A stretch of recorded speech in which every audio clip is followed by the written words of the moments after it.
kaso baka biglang may make-up yan. May make-up class yan. Pag so kulang ang school days. Oo. Kaso ngayon, alam mo, wala kang ginawa. Hindi kumain kahapon, umaga pa lang. Kain na. May Belgian waffle kami. Sige, gumagawa eh. Kahapon, mas nagpa-deliver ng sabon ng chicken tsaka pansin. Ano? Oo, nag-deliver. Eh, ako, nasubukan na namin yan sabon kahit baha. Sinusugod. Oo. Lahat sarado sila bukas. Tapos, ngayon, nag-bake si Ludwig ng cake. Oo.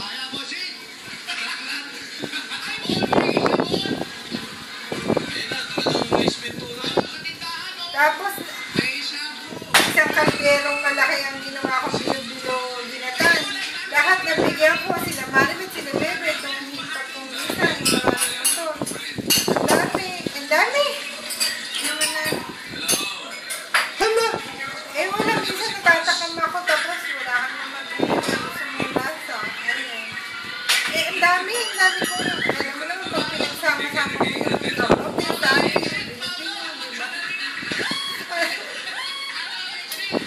Oo.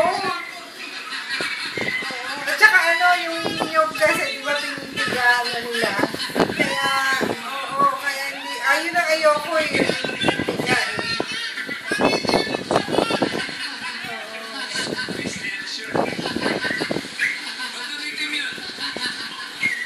Eh, ang haba na ng tulog ko kanina, pero nagigising ako, ganyan nininervous din ako.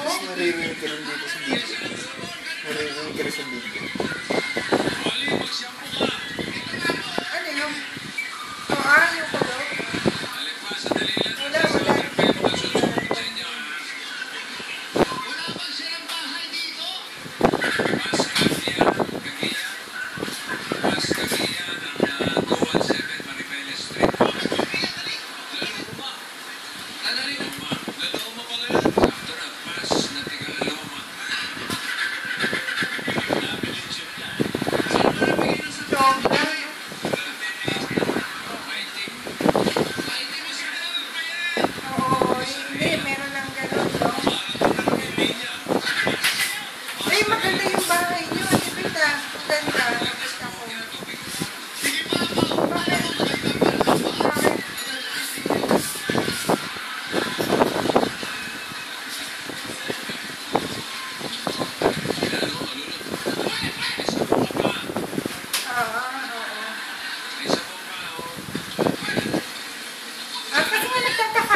Sabi mo nga, di ba sa akin pumayag si Wilbert na ibang drive ka?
At saka inyo na yun dahil pinuhil nyo yun, di ba?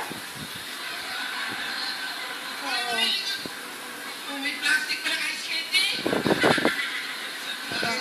Tinalo ko doon sa baha. Okay na, bigil na wala. Oo. Okay na? Morning! Okay. Okay, paano si Aling Paz? Ano bang address yan? 217 Maribeles. Nasa Maribeles. Oo. Plastic sa Maribeles Street. Hanapin natin si Aling Paz. Aling Paz. Sa Maribeles.